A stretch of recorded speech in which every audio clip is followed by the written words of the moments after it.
പ്രധാനപ്പെട്ട വാർത്തയുടെ വിശദാംശങ്ങളും ആവശ്യമുണ്ട്. താനൂർ അപകടത്തിൽ ബോട്ടുടമ നാസറിനെതിരെ കൊലക്കുറ്റം ചുമത്തിയിരിക്കുന്നു എന്നുള്ള വാർത്ത. തിരൂർ ഡിവൈഎസ്പിയുടെ നേതൃത്വത്തിലുള്ള പ്രത്യേക സംഘം കേസ് അന്വേഷിക്കുകയാണ്.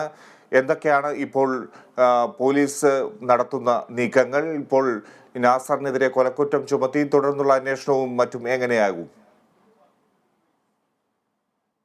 വിജി, ഈ പ്രതി നാസറിനെതിരെ താനൂർ ബോട്ട് ദുരന്തവുമായി ബന്ധപ്പെട്ട് ഒന്നാം പ്രതിയായിട്ടുള്ള നാസറിനെതിരെ കൊലക്കുറ്റം ചുമത്തി എന്നുള്ളത് തന്നെയാണ് ഏറ്റവും പുതിയ വിശേഷം. അതിലുപരി ഈ കേസിന്റെ അന്വേഷണം 3 പേരിൽ ഒതുങ്ങില്ല എന്നൊരു വിവരവും മലപ്പുറം ജില്ലാ പോലീസ് മേധാവിയുടെ ഭാഗത്തു നിന്നും ഉണ്ടാകുന്നു എന്നുള്ളതാണ്. അതായത് പ്രധാനമായും ഈ ബോട്ടിന്റെ ഉടമ നാസർ, അദ്ദേഹമാണ് ഈ കേസിലെ ഒന്നാം പ്രതി.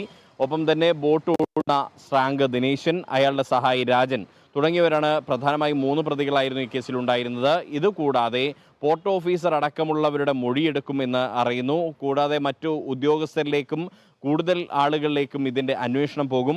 ബോട്ടിന് എന്തെങ്കിലും സാങ്കേതികപരമായി വീഴ്ച സംഭവിച്ചിട്ടുണ്ടോ എന്ന കാര്യം പരിശോധിക്കും. കാരണം വളരെയധികം ഒരു ഗൗരവകരമായൊരു ദുരന്തമാണ് കഴിഞ്ഞ ദിവസം താനൂരിൽ ഉണ്ടായിരുന്നത്. സമീപകാലത്ത് കേരളം വിറങ്ങലിച്ചു പോയ ഏറ്റവും ദുഃഖകരമായൊരു ദുരന്തം.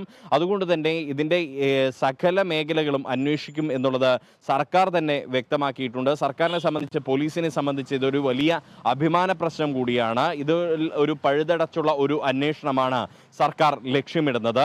അതിനാൽ തന്നെ ഇതിലെ നേരിട്ടുള്ള പങ്കുള്ള ആളുകൾക്ക് പുറമെ തന്നെ ഇതിൽ വീഴ്ച വരുത്തിയ ഉദ്യോഗസ്ഥർക്കെതിരെ ഉൾപ്പെടെ അന്വേഷണം ഉണ്ടാകും എന്നുള്ള കാര്യം അറിയിച്ചിട്ടുണ്ട്. അതിൻ്റെ ഭാഗമായി പോർട്ട് ഓഫീസറുടെ മൊഴിയെടുക്കും. നേരത്തെ ഈ ഒന്നാം പ്രതിയായിട്ടുള്ള നാസറിനെതിരെ 174 ആയിരുന്നു പോലീസ് കസ്റ്റഡിയിലെടുത്ത് ചോദ്യം ചെയ്ത ഉടനെ തന്നെ ചുമത്തിയിരുന്നത്. അതിന് പുറമെ ഇപ്പോൾ 302 ചുമത്തിയിരിക്കുന്നു. കൊലക്കുറ്റത്തിന് കേസെടുത്തിരിക്കുന്നു. ഇന്ന് ഈ പ്രതിയെ കോടതിയിൽ ഹാജരാക്കും. പരപ്പനങ്ങാടി കോടതിയിലായിരിക്കും വൈകിട്ടോടെ പ്രതി നാസറിനെ ഹാജരാക്കുക.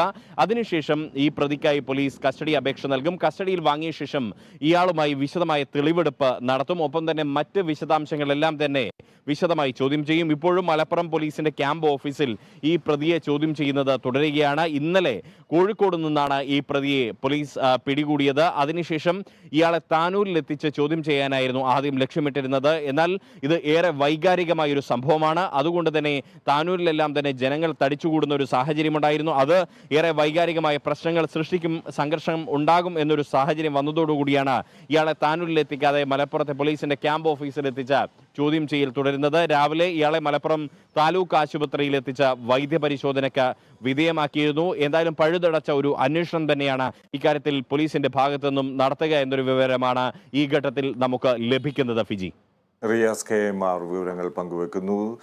താനൂർ ബോട്ട് അപകടത്തിൽ ബോട്ട് ഉടമയ്ക്കെതിരെ കൊലക്കുറ്റം ചുമത്തിയിരിക്കുന്നു. താനൂർ ബോട്ട് അപകടത്തിൽ സ്വമേധയാ കേസെടുത്ത